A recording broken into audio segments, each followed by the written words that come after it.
అందరికీ welcome back to నందు world. ఈరోజు ఇంకో మంచి రెసిపీతో మీ ముందుకు వచ్చేసాను.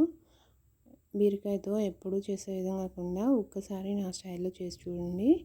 ఇందులో ఒక సీక్రెట్ ఇంగ్రీడియంట్ కూడా యాడ్ చేశాను. చాలా టేస్టీగా 5 మినిట్స్లోనే అయిపోతుంది. దీనికోసం ముందుగా అయితే మనం బీరకాయ ముక్కల్ని అలాగే ఉల్లిపాయని కట్ చేసి పెట్టుకోవాలి. ఒక 15 మినిట్స్ ముందు పచ్చిశనగపప్పు నానబెట్టుకోవాలి. ఎప్పుడైతే ఒక బాండీ తీసుకుని అందులోకి 2 స్పూన్లు ఆయిల్ వేసుకోవాలి. ఆయిల్ కాగిన తర్వాత కొంచెం తాలింపు దినుసులు అలాగే కొంచెం కొత్తిమీర యాడ్ చేసుకోవాలి.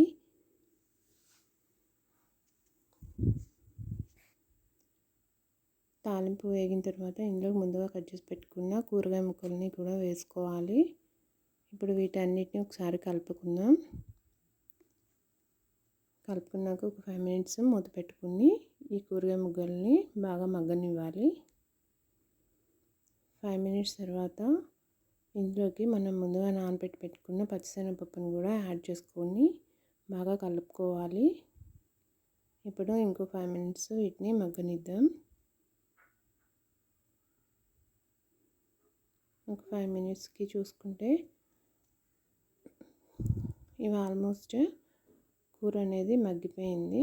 ఇంకొక 2 మినిట్స్ ఇందులో వాటర్ అంతా సపరేట్ అయ్యేంత వరకు ఉంచుకోవాలి. ఇంకో 2 మినిట్స్కి చూసుకుంటే మనకు ఆయిల్ సపరేట్ అయిపోయి కూర అనేది ఉడికిపోయింది. ఇప్పుడు ఇందులోకి 1/2 స్పూన్ కారం, 1/2 స్పూన్ సాల్ట్ అలాగే కొంచెం పసుపు యాడ్ చేసుకోవాలి.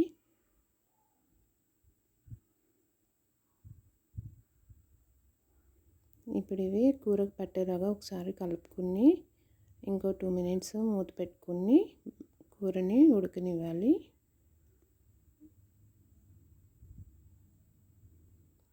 టూ మినిట్స్ తర్వాత ఒకసారి కలుపుకుని ఇందులోకి 1/2 కప్ మిల్క్ యాడ్ చేసుకోవాలండి. ఈ మిల్క్ అనేది కూరకి బాగా పట్టేంత వరకు కలుపుకుని ఒక 5 మినిట్స్ మనం ఈ కూరని మగ్గనిస్తే ఎంతో టేస్టీగా ఉండే పచ్చిశనగపప్పు బీరకాయ పాలుపోసి వండింది రెడీ అయిపోతుంది. ఇప్పుడు ఇందులోకి కొంచెం పొడి మసాలా యాడ్ చేసుకోవాలి. ఇది ఆప్షనల్, మీ దగ్గర ఉంటే ఓకే, లేదంటే వేసుకోవాల్సిన అవసరం లేదు.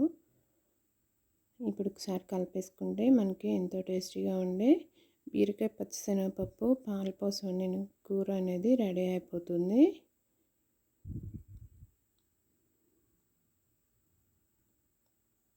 ఇప్పుడు స్టవ్ ఆఫ్ చేసుకొని సర్వ్ చేసుకోవడమే. ఈ రెసిపీ ఇంకా నచ్చితే please like, share, subscribe. Thanks for watching.